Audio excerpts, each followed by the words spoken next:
These things happened to me nearly 10 years ago. I lived in a city, but the city was hot in summer. I wanted to see the country.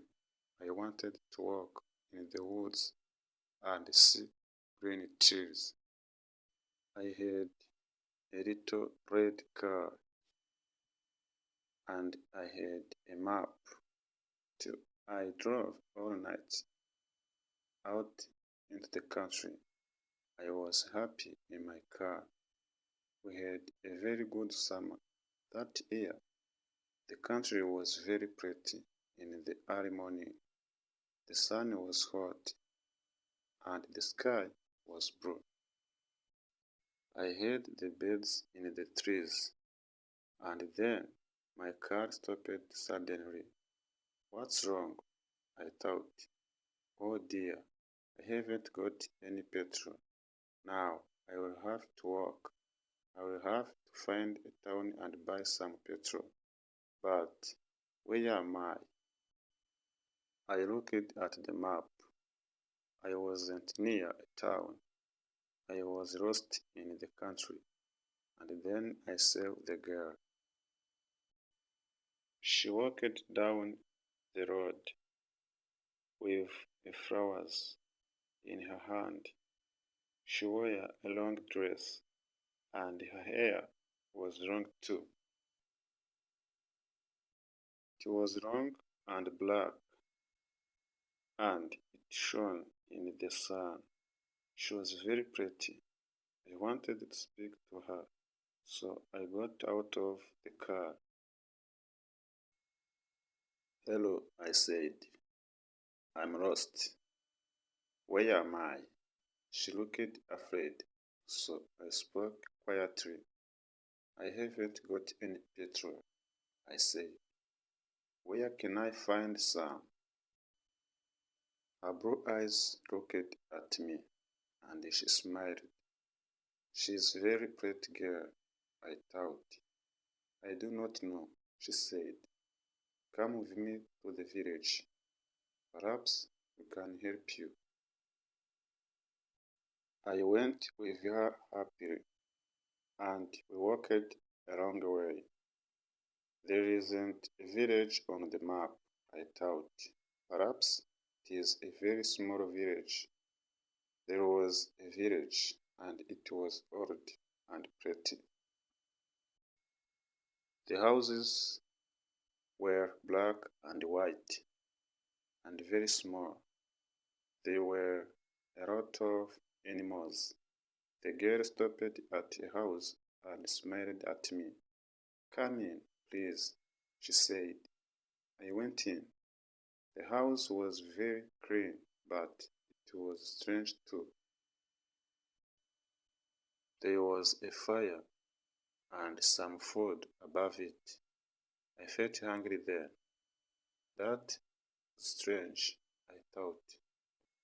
They cook their food over a wood fire. Perhaps they have no money.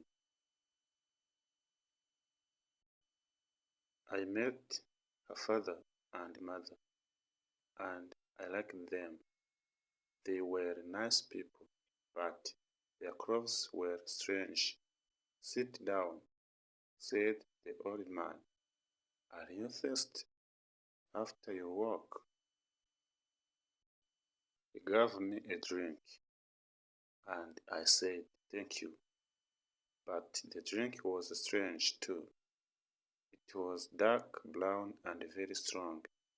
I didn't understand, but I was happy there. I asked about petrol, but the old man didn't understand petrol. He asked, what is that? This is strange, I thought. Then I asked, do you walk everywhere? The old man smiled. Oh no, we use horses, he said. Horses, I thought.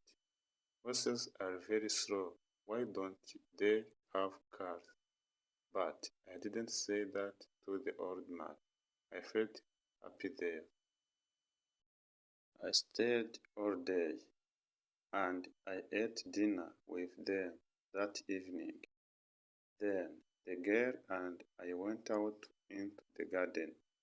The girl's name was Mary. "This is nice," she said.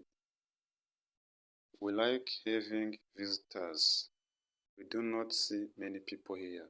We spoke happily. She was very beautiful. But after a time, she began to talk quietly, and her face was sad. "Why are you sad?" I asked her. "I cannot tell you," she said. "We have to say goodbye tonight. You have to go now." I didn't understand. I loved her. I knew that. And I wanted to help her. Why did I have to go? But Mary said again in a sad voice, "You have to go. It is dangerous here."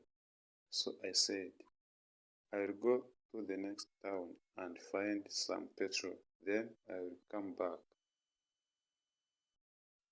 She didn't speak. "I love you, Mary," I said, "and I will come back to you. You won't stop me." She said goodbye to me at the door.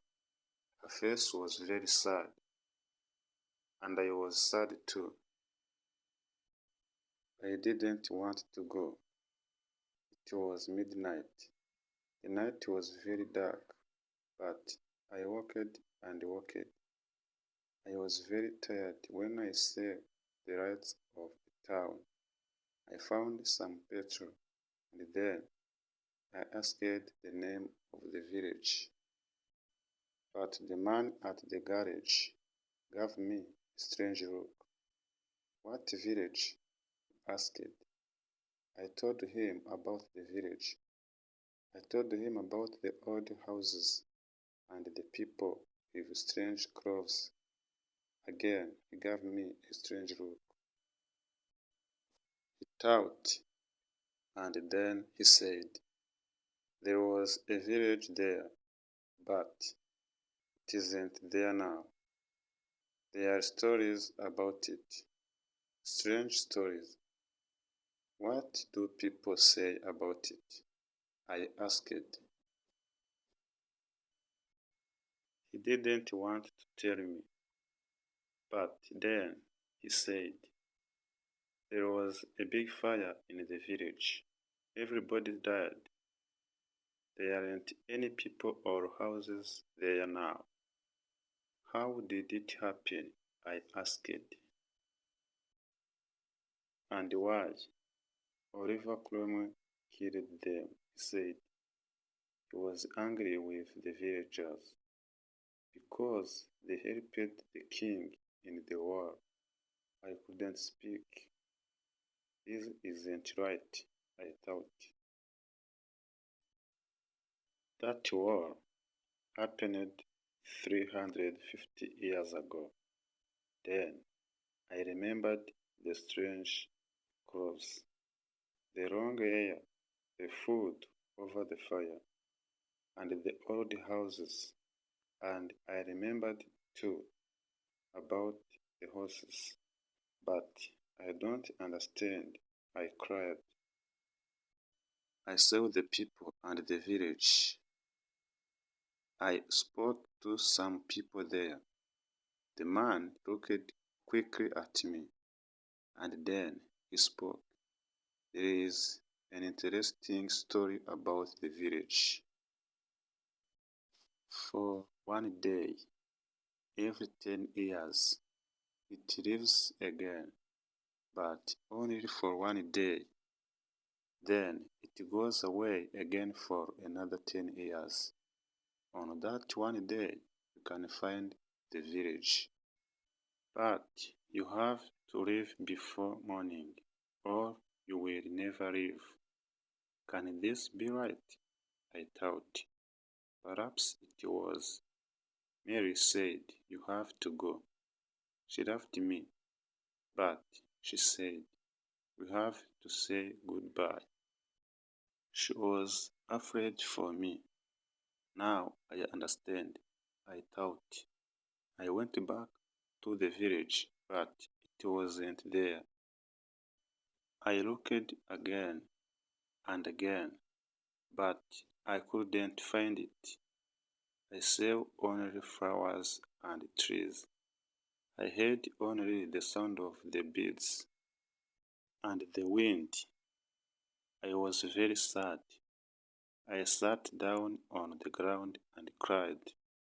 I will never forget that day. I remember Mary, and I will always love her.